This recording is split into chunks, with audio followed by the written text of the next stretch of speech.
Hi masters, అందరికీ నమస్కారం. మనం పిరమిడ్ మాస్టర్ ప్రకాష్ యూట్యూబ్ ఛానల్లో నక్షత్ర మిత్రులు ఆడియో వింటున్నాం.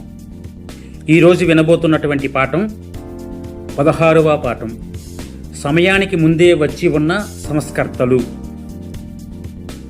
1960 నుండి ప్రారంభమైన దశాబ్ది చైతన్యం మేల్కొన్న సమయం, శాంతి స్వాతంత్ర భావాలు ఉదయించిన దశకం. 1990 నుండి ఆధ్యాత్మికత్వం భూమినంతా వ్యాపిస్తున్న సమయం. ఈ గ్రహం ఆధ్యాత్మికంగా ఉదయిస్తుంది. ఆ ఉషోదయాన్ని ఆహ్వానిస్తూ మీలాంటి కాంతి కుటుంబీకులెందరో ప్రస్తుతం ఈ భూమి మీద ఎన్నో ప్రదేశాల్లో తమ వంతు కర్తవ్యాలను నిర్వర్తిస్తూ ఉన్నారు. ఆధ్యాత్మికత్వం భౌతికవాదానికి ఎంతో దూరం. ఆత్మ సంచారం ఓ అద్భుతమైన సాహస కృత్యం. అవధులు లేని అనంతత్వం.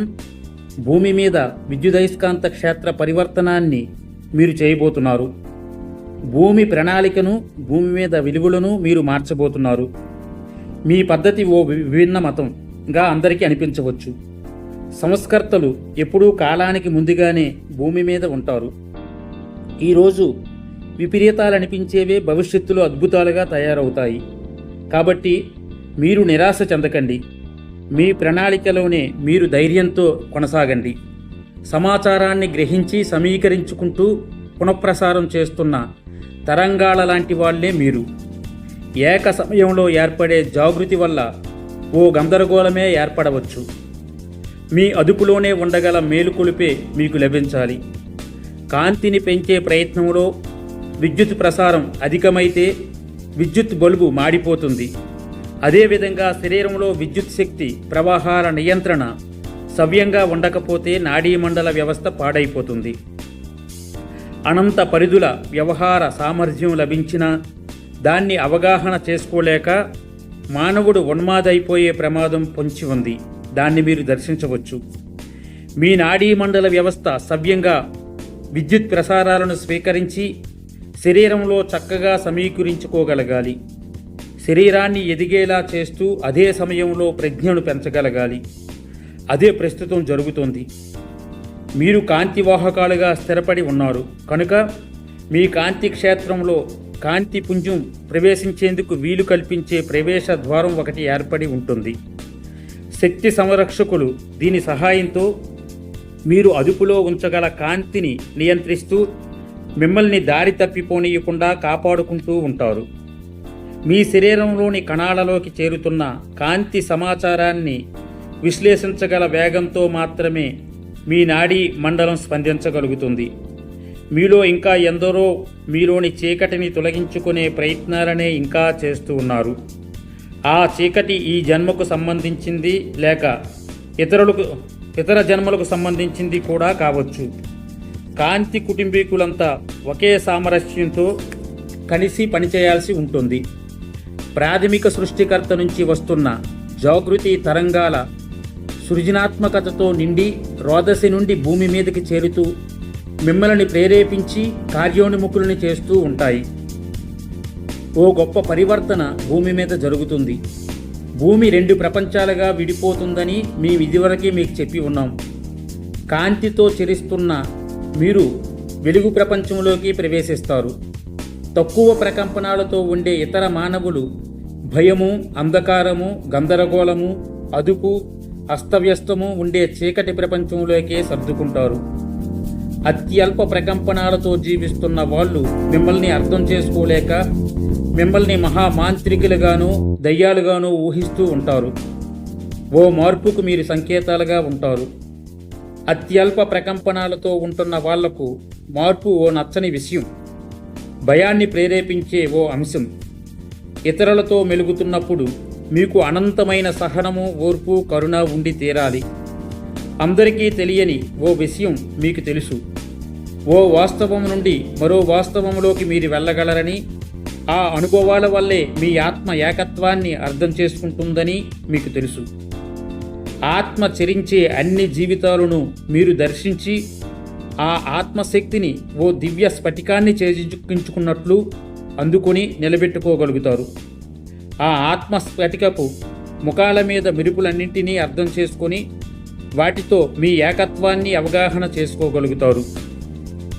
ఆ ఆత్మతోనే వివేకము, తెలివితేటలు ఉన్న ఎన్నో జీవులని మీతో అనుసంధించుకుంటారు. మేము మీ పరిధులను విస్తృతం చేస్తున్నాము. తీవ్రమైన అయోమయ పరిస్థితుల్లోంచి మీరు శక్తిని సమీకరించుకుంటారు. జిజ్ఞాసే మిమ్మల్ని ప్రేరేపించి మీరు ఏనాడు ఊహించని విషయాలలోకి, ప్రదేశాలకు మిమ్మల్ని చేరుస్తుంది. మా ఆశయం అదే. ఓ ఉన్నత స్థలాన్ని మీరు అధిరోహించాలన్నదే. మా ఉనికిని అత్యంత ధైర్యంతో, అత్యంత చాతుర్యంతో, అత్యంత సమర్థతతో నిలబెట్టుకోవాలన్నదే మా ఆశయం. అన్ని విషయాలు ప్రకంపనలే. ఓ జీవి కాలంలో మీరేం సాధించబోతున్నారో ఓసారి ఊహించి అనుభూతి చెంది చూడండి. మీ జీవితంలో ప్రతి సంఘటనకు ఎంతో ప్రాముఖ్యత ఖచ్చితంగా ఉందన్న విషయం మీకు అప్పుడే అర్థమవుతుంది. ది కరాటే కిడ్ సినిమాను మీరు చూసే ఉంటారు. కరాటే నేర్చుకోవాలనుకుంటున్న అబ్బాయికి ఓర్పు అసలు ఉండదు. తనకు కరాటే నేర్పిస్తున్న గురువును కూడా గురువుగా గుర్తించడు. గురువు తనకు అప్పచెప్పుతున్న పనులన్నీ వృధాయే అని ఆ అబ్బాయికి అనిపిస్తూ ఉంటుంది. తాను నేర్చుకుంటున్న చిన్న చిన్న విషయాల వల్లే చిట్ట చివరకు సంపూర్ణత ఏర్పడుతుందన్న విషయం ఆ అబ్బాయికి ఏమాత్రం అర్థం కాదు. మీరు ఆ కరాటే కిడ్ లాంటి వారే. ఎన్నో చిన్న చిన్న అంశాలు మీ పరిధిలోకి వస్తూనే ఉన్నాయి. కానీ మీ అహంకారపు దృక్పథం వల్ల అవన్నీ కలిసే ఓ సంపూర్ణత ఏర్పడుతుందన్న విషయం మీకు అవగాహనలోకి రావడం లేదు. మీకు లభిస్తున్నవన్నీ మీ సంపదలే అవుతాయి. ఓ గొప్ప శుభవార్త ఇదే. మీ సంకల్పాలు ఎప్పుడెప్పుడు దివ్య ప్రణాళికకు అనుగుణ్యంగా ఉండడం లేదో తెలుసుకునే ప్రజ్ఞ మీకు ఏర్పడాలి. సహజ అవగాహనను విస్మరించి అత్యాశకు పోవడం వల్లే ఓ దౌర్భాగ్యం ఏర్పడుతుందన్న విషయం మీకు అర్థం అవ్వాలి. ఓ అద్దం ముందు నిలబడి మిమ్మల్ని మీరే చూసుకోండి. అద్దంలో మీ కళ్ళు ఎలా ఉన్నాయి? తేజోవంతంగా, నిర్మలంగా కనిపిస్తున్నాయా? స్పష్టంగా మీ వంక అవి చూస్తున్నాయా? మీ ముఖంలో ఆతురత, ఆవేదన, ప్రశాంతత ఏది మీకు కనిపిస్తుంది? మీ దేహం ఎలా ఉంది?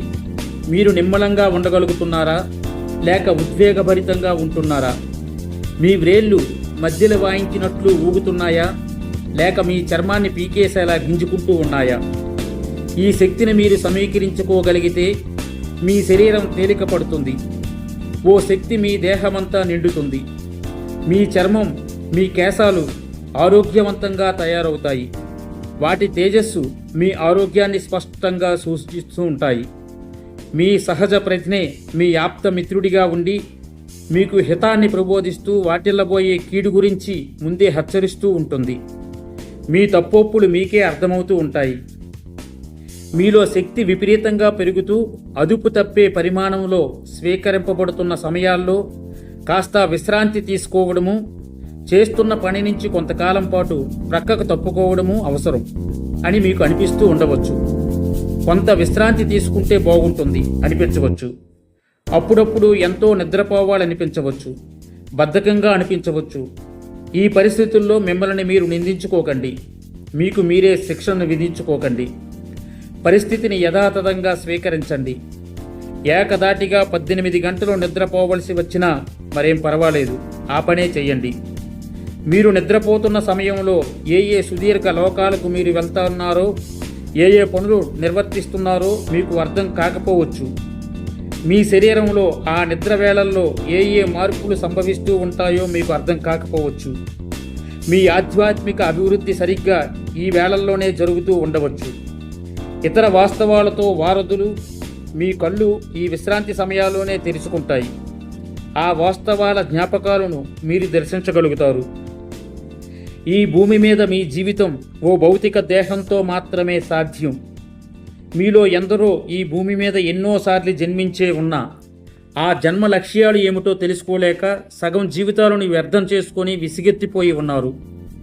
మీలో కొందరు మాత్రం ఆ లక్ష్య సిద్ధిని అందుకోగలిగి పరిపూర్ణులై భూమిపై బంధాల నుండి విముక్తులయ్యారు. ఇతర ప్రపంచాలతో ఏమాత్రం సంబంధం లేకుండా దూరమైపోయి ఉన్న ఈ భూమి పరిస్థితి మారాలని, జగజ్జీవన స్రవంతిలోకి భూమి మళ్ళీ చేరుకోవాలని మీలో ఎందరో ఎప్పటి నుంచో ఆశిస్తూనే ఉన్నారు. ఈ వర్తమాన కాలం మీ సంకల్ప సిద్ధి కోసమే రూపుదిద్దుకుంటుంది. ఈ మహాకార్యంలో మీకు సహాయాలు అన్ని వైపుల నుంచి లభిస్తాయి. ఇతరులకు మార్గదర్శకంగా ఉండగలిగే స్థాయిలో జీవితాన్ని మీరు ఎంచుకొని సృష్టించుకున్నారు. ఆ దిశలోనే మీ సర్వకార్యాలు సాధ్యపడాలి. మీ కర్తవ్యాన్ని నిరంతరం గుర్తు చేయడానికే, మిమ్మల్ని కార్యోన్ముఖుల్ని చేయడానికే మేము ఎంతో ఓర్పుతో మీకు సహాయంగా ఉంటున్నాం. మిమ్మల్ని మీరు నిరూపించుకోగలిగే అవకాశాన్ని అందించగలగాలన్నదే మా ఆశయం. సహాయం మీకు లభిస్తున్నా మీ కర్తవ్యాలను మీరు మాత్రమే నిర్వర్తించాల్సి ఉంటుంది. మీరు అర్థం చేసుకోవలసిన అతి చివరి రహస్యం మరణానికి సంబంధించినది. మిమ్మల్ని నమ్మించేందుకు మేము ఎంతో కష్టపడాల్సిన రహస్యం ఇది. మీరు విధిగా మరణించి తీరాలి అన్న నియమం ఏదీ లేదు అన్నదే ఆ రహస్యం. ఈ భూమి మీద నుంచి వెళ్ళిపోవాలంటే మీ భౌతిక శరీరాన్ని మరణం అనే అవస్థ ద్వారా భూమి మీదే వదిలిపెట్టి పోవాల్సిన పనే లేదు అని మిమ్మల్ని నమ్మించడానికి మేము ప్రయత్నిస్తూ ఉన్నాం. కేవలం మీ భౌతిక శరీరపు ప్రకంపనాలను మాత్రమే మార్చుకుని సశరీరంగా మీరు భూమి మీద నుంచి నిష్క్రమించవచ్చని మీరు అర్థం చేసుకోలేరా? ఆ ఆరోహణ క్రమంతో భూమి మీద నుంచి నిష్క్రమించడం ఇక్కడి ఎన్నో జీవరాశులకు సుసాధ్యమే. నిర్విఘ్నంగా ఆ ప్రయత్నంలో కృతకృత్యులై సర్వులకు ఆ ఉపాయాన్ని, ఆ రహస్యాన్ని బోధించడానికే సంకల్పించి మీలో ఎందరో భూమి మీదకు వచ్చి ఉన్నారు. ఆరోహణ క్రమం ఓ అద్భుత కార్యం. దాన్ని సిద్ధించుకోవడానికి ఎన్నో జన్మల సాధన మీకు ఆవశ్యకమైంది. ప్రాపంచిక వస్తువులతో సాహచర్యం కాక ప్రకృతితో సాహచర్యమే ఈ ఆరోహణ క్రమాన్ని సానుకూలం చేస్తున్నదనే విషయాన్ని మీరు గుర్తించి తీరాలి. మీరు ఈ భూమి మీద మీ కార్యాచరణ పరిసమాప్తి తరువాత ఈ ఆరోహణ క్రమంతో సశరీరంగా భూమి మీద నుంచి నిష్క్రమించి రోదసీ తలాలలోని ఉన్నతమైన స్వగృహ నౌకలను చేరుకుని అక్కడే జీవించగలుగుతారు. అదే మీ లక్ష్యం. ఆ నౌకలలో ఉంటూ మీ 3 పరిధుల బంధంలో చిక్కుకుని ఉన్న కళ్ళతో చూడలేని అనేక వాస్తవాలను సునాయాసంగా దర్శించగలుగుతారు. అందులో సుఖంగా జీవించగలుగుతారు. భూమిని పునర్నిర్మించే కార్యంలో కొనసాగితే మరికొంతకాలం మీరు భూమి మీద ఉండవచ్చు. ఆ తరువాత మరి ఇతర ఉన్నత ఆశయాలతో మరెన్నో గ్రహాలను సంస్కరించే ప్రయత్నాలలో మీరు ప్రవేశించవలసి రావచ్చు. అలాంటి కార్యాలలో మీరు నిష్ణాతులన్న విషయాన్ని మీరు మర్చిపోకండి. ఆరోహణ క్రమ సాధనే ఈ భూగ్రహపు లక్ష్యం. కొంతకాలం తరువాత కేవలం ఆ పద్ధతితోనే భూమి మీద నుంచి ఎవరైనా నిష్క్రమించవలసి రావచ్చు. భూమి నుంచి తప్పించుకున్న తరువాత మీరు విశ్వంలో ఎన్నో చోట్లకు వెళ్ళవచ్చు. ఓ ఘన పదార్థంలాగా అదుపు అసాధ్యం అనిపించేలా కనిపిస్తూ ఉన్న ఈ భౌతిక దేహం ఓ దివ్య ప్రేరణ కల్పిత మాత్రమేనని ప్రాజ్ఞులైన మీరు ఆ పరికరంతో దేన్నైనా సాధించవచ్చని తెలుసుకొని అందరికీ రుజువుకి చేయగలుగుతారు. అసాధ్యాలను సుసాధ్యం చేయగలిగే ఉపకరణమే ఈ దేహం అని ఘోషించి నిరూపించగలుగుతారు. ఓకే మాస్టర్స్, 16వ పాఠం పూర్తయింది. 17వ పాఠంలో మళ్ళీ కలుసుకుందాం. Thank you.